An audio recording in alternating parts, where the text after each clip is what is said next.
Good intentions are kind of like laundry. When you're on top of it, the laundry gets done and folded and put away. But when life gets crazy, you start throwing your clothes on that chair in the corner of your room until the pile gets so big that you forget what the chair underneath even looks like.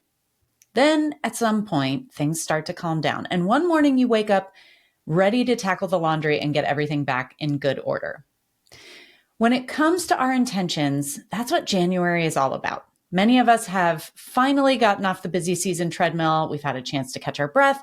And now we're staring down this big pile of good intentions that have gotten off track and need to be addressed for the year ahead. Is it a big job?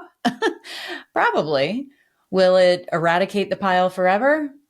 Doubtful. But taking the time to clean out the clutter will give us the fresh start we're all craving right about now and set us on the right path for the year ahead. As I shared last month, my word for the year for my business in 2025 is sustainability.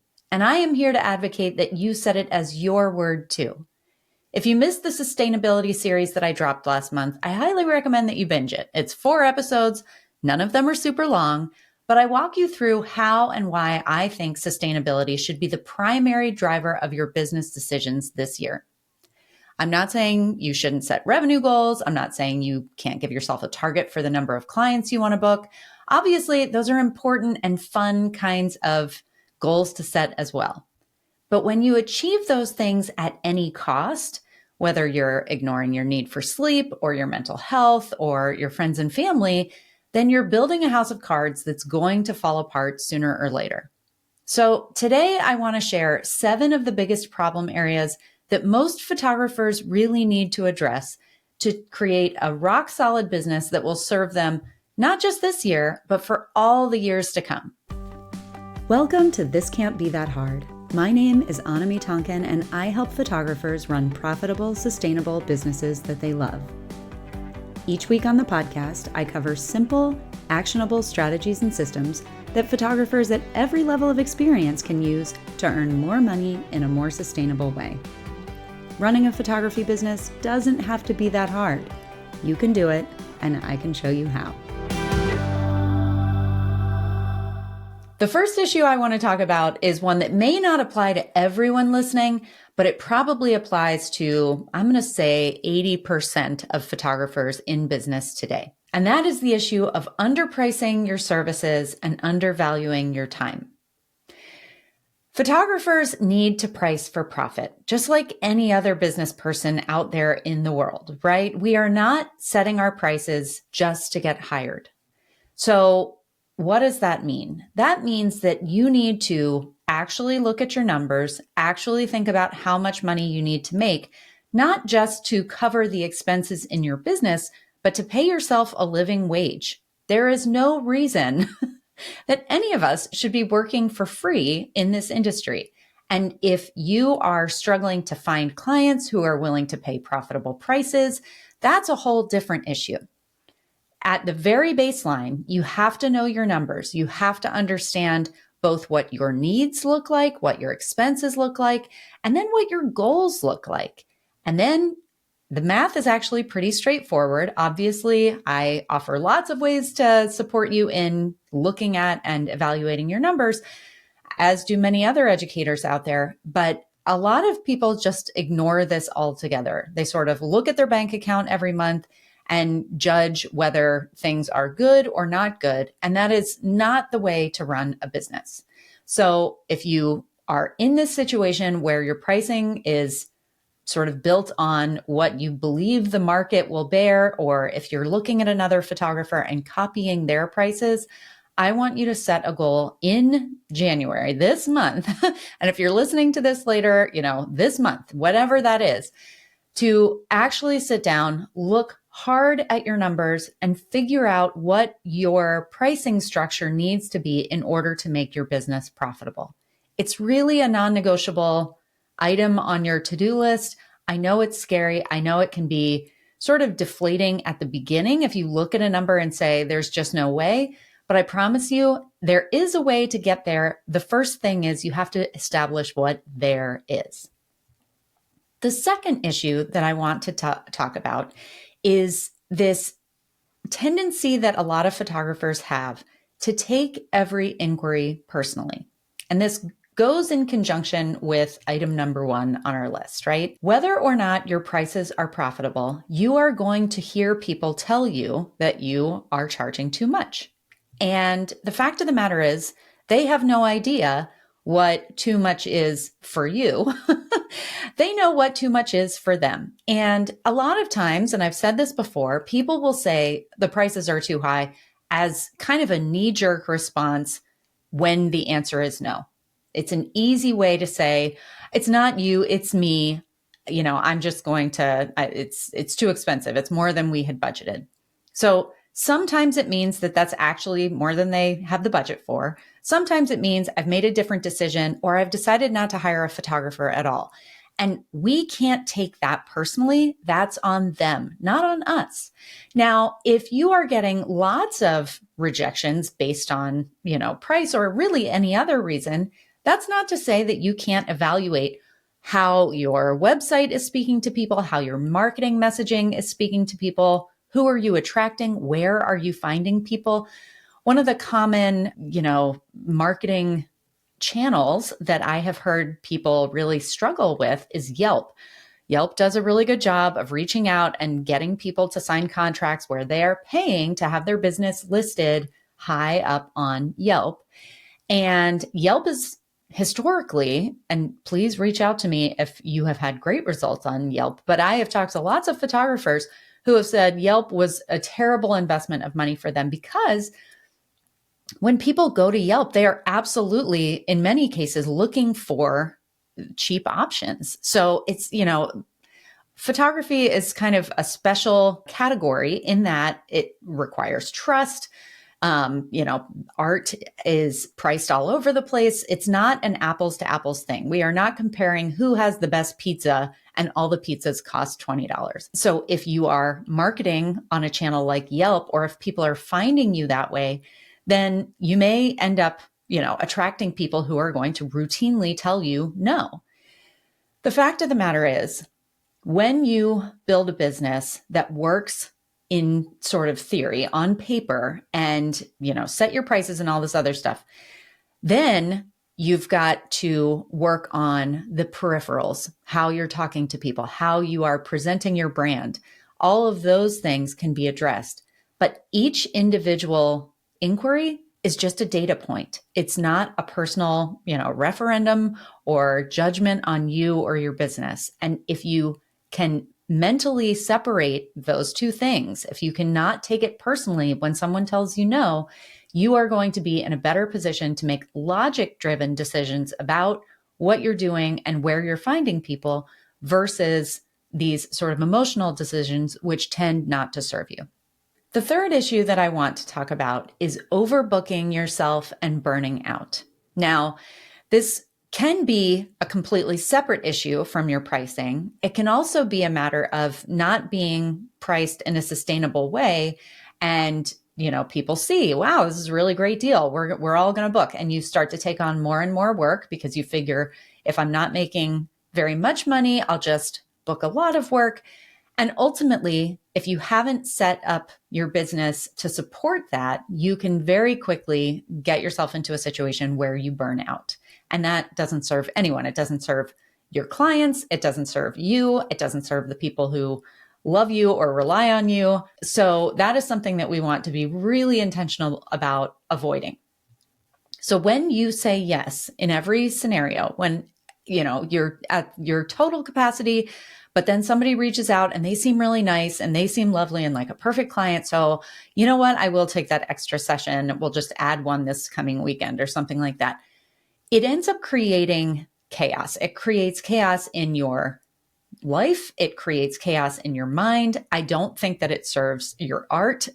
And ultimately, it also doesn't do a great job protecting your brand. Saying no can actually be a really good thing for the way that your brand is perceived by the person that you're saying no to. You're not saying no in like a, no, I'm not going to work with you. You're saying, I'm so sorry. I am completely at capacity.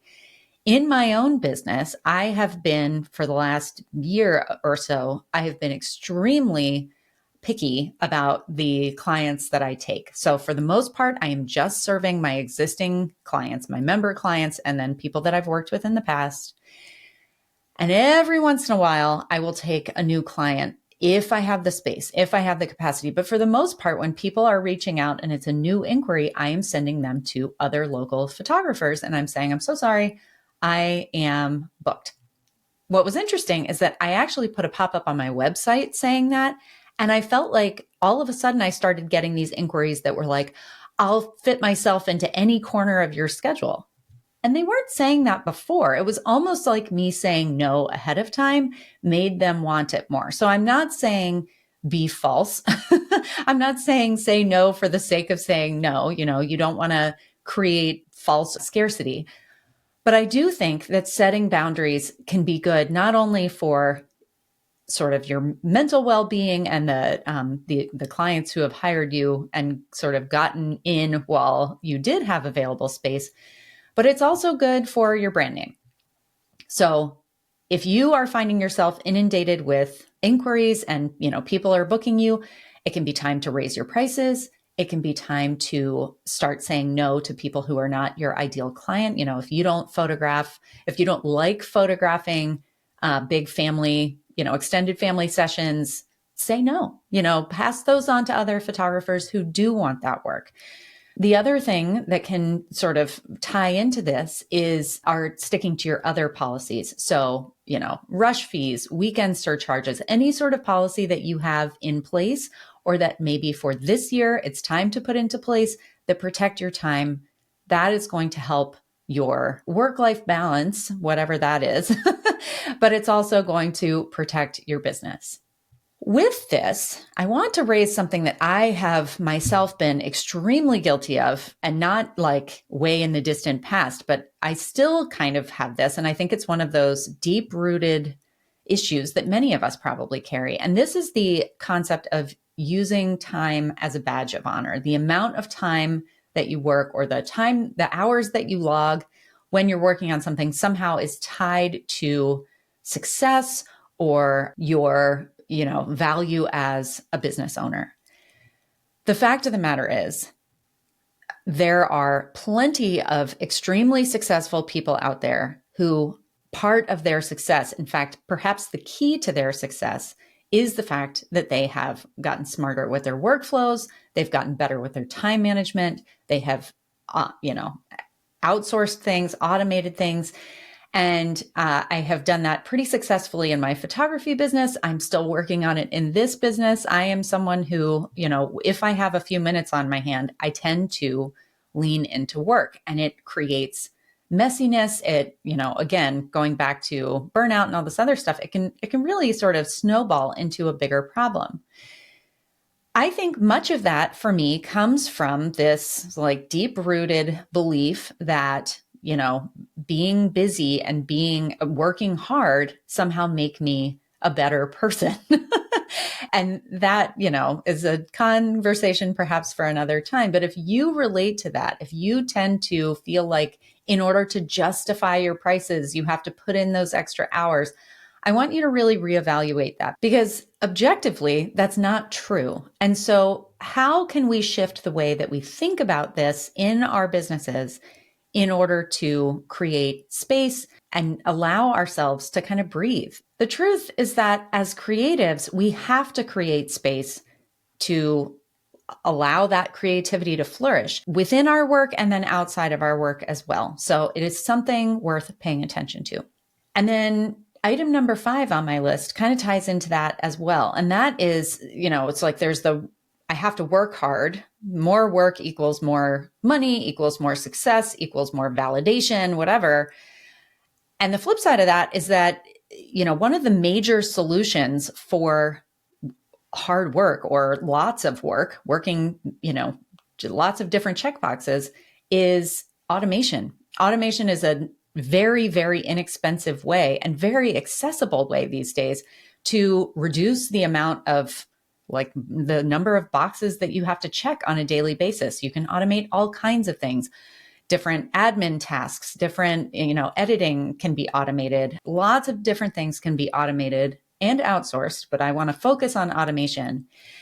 And so many photographers, so many creatives, so many small business owners fear automation. They feel hesitant to automate things because they feel like maybe something will go wrong. Maybe one of my clients will see, an email that they're not supposed to get, and they'll know that it was automated. Or, I would hate for something to make my clients feel like I'm not paying 100% attention all the time.